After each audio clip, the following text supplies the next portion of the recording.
Terima kasih kepada tim Pusat Prestasi Nasional atas mosi yang telah diberikan. Yang terhormat para dewan juri serta para peserta yang saya hormati. Assalamualaikum warahmatullahi wabarakatuh. Selamat pagi dan salam sejahtera untuk kita semua.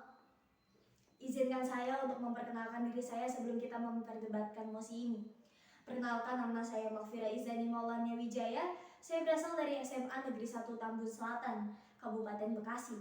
Di sini saya sebagai tim afirmasi dari mosi. Sebagai negara berkembang dengan potensi maritim, Dewan ini tidak akan menggunakan strategi ekonomi biru. Baik, sebelum kita masuk ke dalam argumen yang akan saya berikan, mari kita bahas sejenak apa sebenarnya ekonomi biru itu. Ekonomi biru merupakan strategi pembangunan ekonomi nasional yang mengandalkan sumber daya kelautan atau potensi maritim yang dimiliki oleh suatu negara. Di sini ditekankan, ekonomi biru mengandalkan sumber daya kelautan atau potensi maritim yang dimiliki oleh suatu negara. Yang sama-sama kita ketahui sekarang, Indonesia sangatlah unggul dalam bidang maritim. Lalu mengapa Dewan ini sampai memutuskan untuk tidak akan menggunakan sistem ekonomi biru? Pasti akan ada dampak yang akan ditimbulkan ketika ekonomi biru ini diberlakukan di Indonesia. Baik, mari kita bahas apa saja dampak yang akan ditimbulkan oleh ekonomi biru. Yang pertama yaitu kerusakan lingkungan dan yang kedua kerusakan ekosistem. Mengapa kerusakan lingkungan dan kerusakan ekosistem bisa terjadi? Padahal ini kegiatan ekonomi, bukan kegiatan yang berhubungan dengan alam ataupun lingkungan. Baik, mari kita bayangkan. Ketika kita melakukan sebuah kegiatan ekonomi, pasti ada barang atau jasa yang dijual atau barang dan jasa yang akan ditawarkan kepada orang lain. Lalu, apa yang di sini yang ingin kita tawarkan untuk melaksanakan kegiatan perekonomian itu yaitu sumber daya alam, kelautan yang kita punya. Dan ketika pengambilan sumber daya alam pun, itu terjadilah aktivitas-aktivitas untuk pemanfaatan sumber daya alam. Betul begitu? Dan di sini permasalahannya yaitu aktivitasnya yang digunakan atau ketika pelaksanaan kegiatan tersebut apa saja yang digunakan dan apa saja yang ditimbulkan sehingga dapat menyebabkan kerusakan lingkungan dan juga kerusakan ekosistem. Yang pertama, kerusakan lingkungan tadi. Kerusakan lingkungan ini terjadi karena pencemaran air dan juga pencemaran udara. Pencemaran air disebabkan karena adanya penggunaan zat-zat berbahaya ataupun barang-barang berbahaya yang bisa menyebabkan kerusakan ekosistem ataupun kerusakan habitat yang ada di laut, seperti penggunaan zat kimia, lalu penggunaan bom dan juga penggunaan pukat harimau. Itu bisa menyebabkan kerusakan habitat yang ada di laut Indonesia, seperti zat-zat kimia yang berbahaya bisa mencemari perairan yang ada di Indonesia sehingga ikan-ikan pun atau makhluk hidup yang ada di laut kehilangan tempat tinggalnya.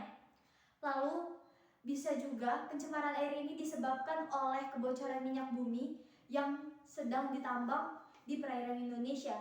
Mengapa bisa begitu? Karena zat-zat yang terkandung dalam minyak bumi belum tentu bisa diterima oleh setiap makhluk hidup yang ada di perairan karena mereka hidup di dalam air bukan di dalam minyak.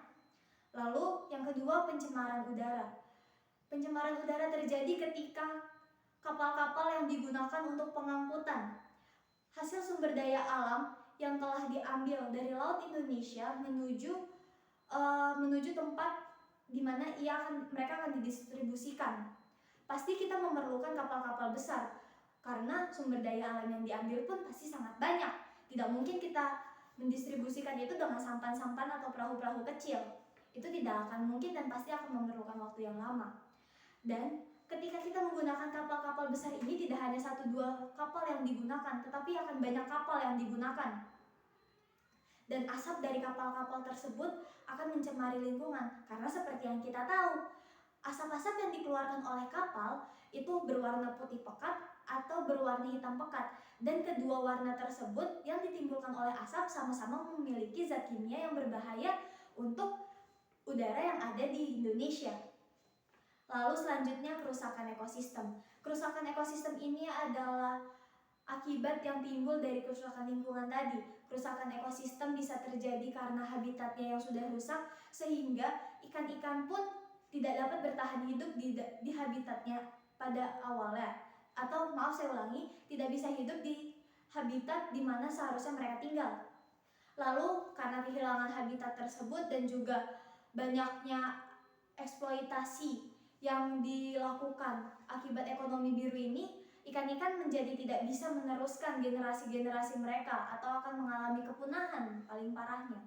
Karena mereka tidak bisa bereproduksi karena ya seperti yang kita tahu tadi, lingkungan mereka sudah rusak, lalu mereka akan tinggal di mana atau mereka akan bertahan hidup di mana, seperti itu. Dan juga kerusakan ekosistem ini bisa memutus rantai makanan yang ada di perairan di Indonesia. Karena ketika ikan-ikan kecil mati, maka predator ikan kecil pun akan ikut mati pula karena tidak ada yang mereka makan. Sehingga ini akan berlanjut terus sampai ke predator tertinggi di laut yang memangsa para predator yang memakan ikan-ikan kecil. Dan pada akhirnya laut menjadi kosong dan tidak ada sama sekali makhluk hidup yang tinggal di situ karena kerusakan lingkungan yang disebabkan oleh ekonomi biru tadi. Jadi saya tekankan sekali lagi, ekonomi biru akan sangat amat berbahaya jika pengelolaannya tidak sesuai dengan apa yang harus dilakukan atau apa yang harus diperhatikan yang ada di laut, atau tidak memperhatikan ekosistem dan juga keseimbangan alam yang ada di Indonesia.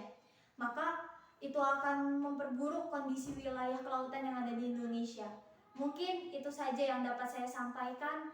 Mohon maaf apa masih banyak sekali kekurangan dalam penyampaian argumentasi saya. Wassalamualaikum warahmatullahi wabarakatuh.